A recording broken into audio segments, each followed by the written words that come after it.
Friends, આજે બનાવીશું એકદમ સોફ્ટ અને જાળીદાર બેસનના પુડલા.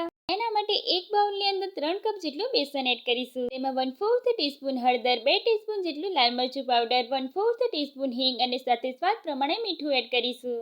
1 ટીસ્પૂન જેટલા અજમાને આ રીતે હાથેથી મસળીને એડ કરીને બધી જ વસ્તુને મિક્સ કરી લઈએ. તો હવે જરૂર મુજબ પાણી એડ કરતા જઈને આ રીતનું મીડિયમ કન્સિસ્ટન્સી જેવું બેટર તૈયાર કરી લઈશું.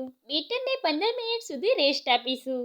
હવે બેટરની અંદર આદુ, લસણ અને મરચાંની પેસ્ટ, ચોપ કરેલી ડુંગળી અને ચોપ કરેલું ટામેટું એડ કરી દઈશું. હવે બધી જ વસ્તુને મિક્સ કરી લઈએ. પુડલા એકદમ સોફ્ટ બનાવવા માટે 1/4 ટીસ્પૂન જેટલા સોડા એડ કરીને અડધો લીંબુનો રસ એડ કરીને બધી જ વસ્તુને મિક્સ કરી લઈએ.